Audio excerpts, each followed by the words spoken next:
All right, let's dive right into this explainer. Today, we're looking at something literally game-changing, how to cut your electricity bill in half by removing just 3 appliances. We're going to do this by borrowing some centuries-old Amish survival secrets to replace the modern furnace, the electric refrigerator, and your traditional stove and freezer combo. If you've ever looked at your utility bill and just cringed, well, you're absolutely in the right place. So here's our roadmap for today. We'll start with the high cost of convenience, look at replacing the electric furnace, explore life without a refrigerator, dive into the art of food preservation, and wrap up with some off-grid homesteading secrets. Let's get to it. Section 1. The high cost of convenience. Let's take a look at the sheer financial vulnerability of our dependence on the modern power grid. I want you to really think about this for a second. What if you unplugged your most expensive appliances today? Just imagine the absolute dread of opening a skyrocketing winter utility bill, or that helpless feeling when the power goes out and you've got hundreds of dollars of groceries just rotting in the fridge. We are so hooked on these giant appliances, but seriously, what happens when the grid fails us, or when those prices just keep creeping up? Well, get ready for this because this number is wild. 60%.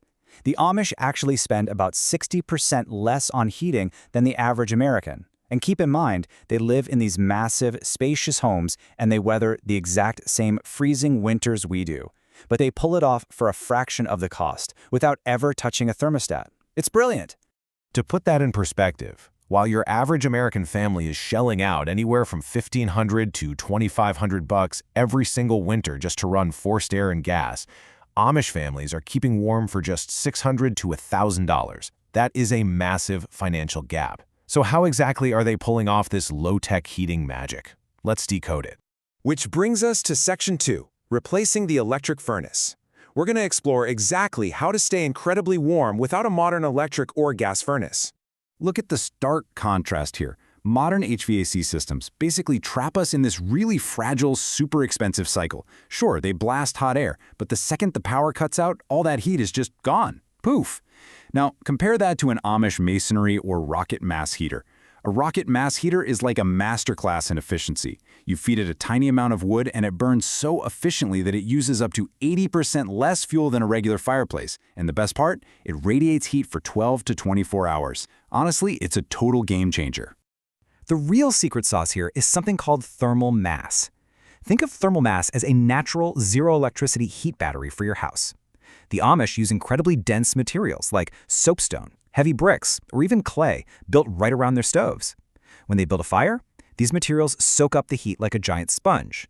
Then, long after the fire is completely out, those stones just keep radiating that cozy warmth back into the room for 6, maybe even 8 hours. It's a slow, steady, totally reliable heat. Now I know what you're thinking.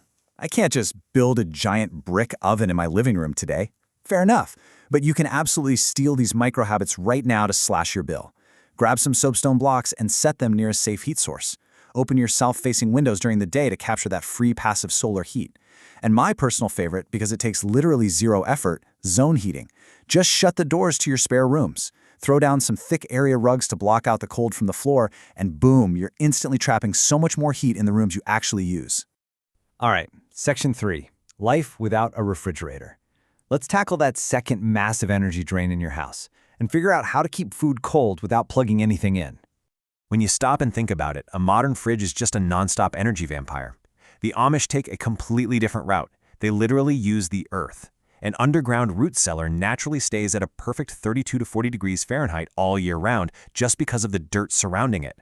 Or take the ice house. They harvest ice in the dead of winter, pack it tight in sawdust, and it creates this intense, deep chill that keeps things freezing cold all the way through the blazing summer. 0 watts, $0 on your summer electric bill. And then there's the spring house. This is pure environmental genius. You basically build a tiny structure right over a naturally flowing spring or stream.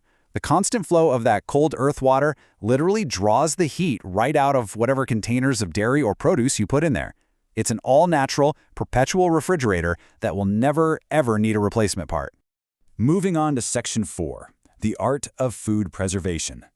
We're going to transition from just cooling food over to the incredible chemistry of preserving it, so we can ditch those giant deep freezers and modern stoves entirely. Let's look at how meat is traditionally preserved. Just imagine the smell of hickory smoked meats for a second. The Amish use heavy salt to physically draw the moisture out because, well, moisture is a bacteria's best friend. They smoke it to dehydrate it even further. And here's a wild one. They use rendered lard. They literally pour melted animal fat over cooked meat right in the jar. When it cools, it creates an airtight, rock-solid seal that locks in freshness for months.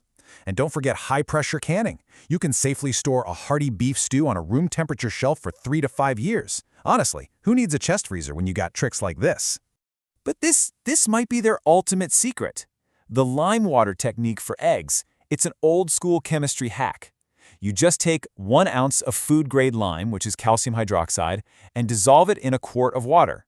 When you submerge fresh, unwashed eggs into that mix, the lime literally seals up the microscopic pores on the eggshells. No air gets in, no bacteria gets in.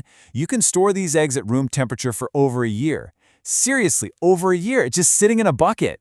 Of course, if you're cracking open a year-old egg, you really want to know it's still good, right? So the Amish use this foolproof water test. You just drop the preserved egg into a bowl of plain water. If it sinks to the bottom and lays flat, you are good to go. It's totally fresh and ready for the pan. But if it floats or stands upright, it means air has crept inside and you need to toss it immediately. It's such a simple, perfect quality control check. Finally, Section 5. Off-grid homesteading secrets. Let's see how all of this ties together into a much bigger philosophy of total resourcefulness. It turns out, the exact same principles they use to heat their homes, thermal mass and passive solar, are applied right in their greenhouses so they can grow food all winter long. They'll take these huge dark barrels and fill them with water. Why? Because the dark color soaks up the sun's heat all day long, and then that water acts as our trusty thermal mass, slowly releasing the heat overnight to save the plants from freezing. They even use the natural heat that comes off composting manure to warm the soil from underneath. It's a completely closed-loop, zero-electricity system. Just brilliant. I absolutely love this quote from an Amish farmer. We heat ourselves twice with wood, once when chopping it and once when burning it. That completely hits the nail on the head. This whole lifestyle? Yeah, it takes real physical work. But they are gladly trading a massive financial burden for some good old-fashioned sweat equity. By relying on their own energy instead of the grid, they find absolute self-reliance. So, as we wrap up this explainer, I've got a challenge for you. Look back at the techniques we covered today, whether it's zone heating, using thermal mass, or maybe even trying out those lime water eggs. Which modern appliance are you going to start pulling away from first? Pick just one of these hacks to try out this week. Take back a little control, slash that utility bill, and start building your own off-grid resilience. Thanks so much for hanging out with me today, and keep exploring.